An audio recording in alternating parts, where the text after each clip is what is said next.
Do you have a tendency to take on other people's stuff and want to learn how to stop doing it?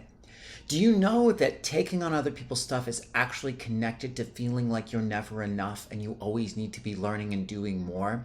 In this video, I'm going to help you to see how being enough and realizing you're already enough as you are becomes like a protection to stop taking on other people's energy. And then at the end of the video, I'm going to be doing an activation so that we can get that part of you that already knows this kind of up in the forefront so you can become sovereign and clear of everybody's stuff. So stay tuned. My name is Adam. Welcome back to my YouTube channel. I'm very excited to dive into the topic for today. But first, I'm doing free 30-minute breakthrough calls. The link is pinned in the comment section below.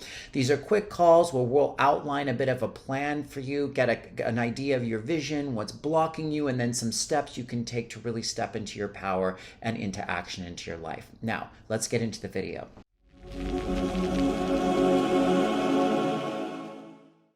I have found in my journey that imposter syndrome, feeling like there's always more to do, always more to learn, we're never quite there, is something that almost all human beings struggle with, but it's very common with empaths. And it's also a big part of why empaths have such a hard time energetically. I was a heroin addict for 10 years. And before I was a heroin addict, I began going to therapy.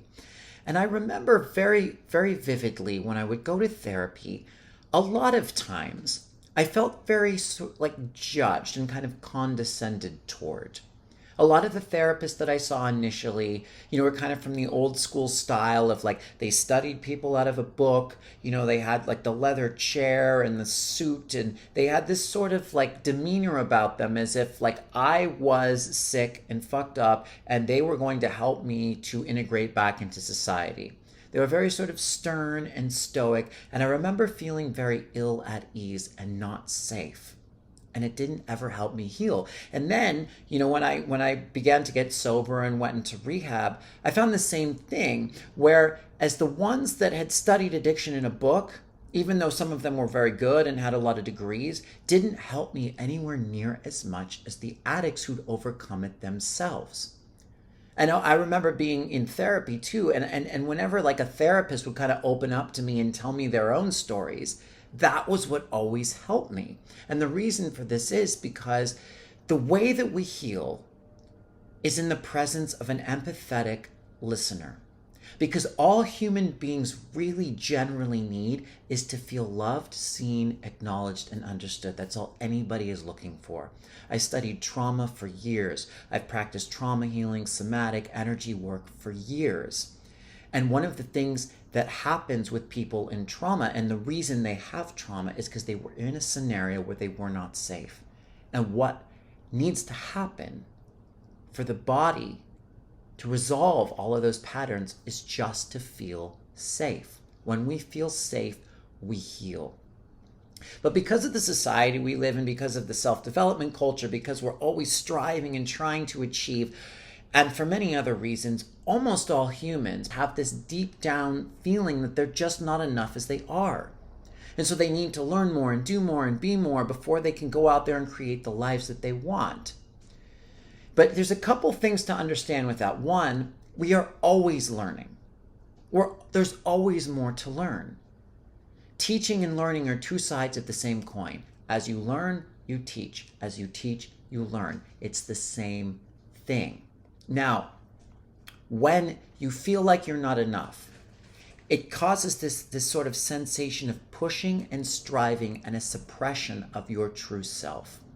And what that does energetically is we mimic and mirror each other. So if you're in a space of feeling like you're not enough, there's a resistance within yourself and within your nervous system. The striving, kind of the pushing, is stating I don't have it, I'm not there yet. And when you kind of push, there's also a pulling. There's a resistance, and that resistance pulls in other people's energy. And it makes, because you feel like you're not enough, or we feel like we're not enough, we project that automatically onto other people because we just do that. We see others through the lens of how we see ourselves. So if we're not enough, we're going to see them as wounded and injured and they're not enough.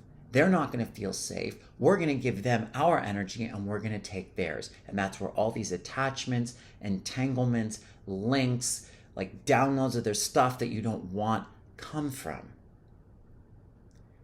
So the solution to this is the understanding that as you realize already that you have within you everything that you need, that just being present is enough, just showing up is enough, just being there and being an empathetic witness to people is enough, you will stop taking their stuff.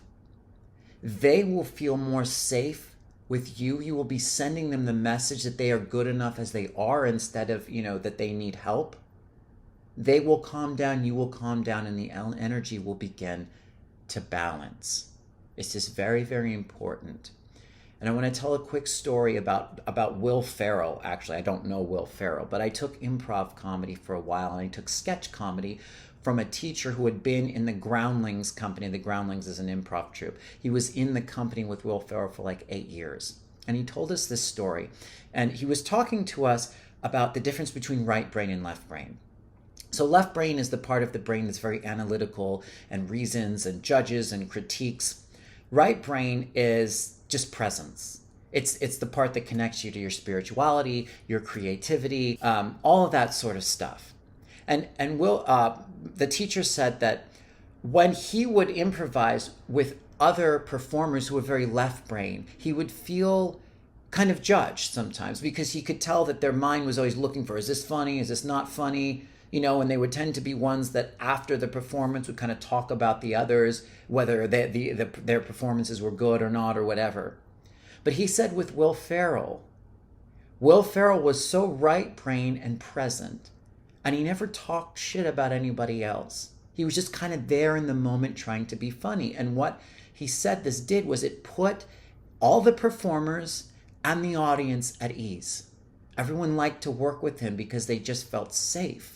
And so their best work came out.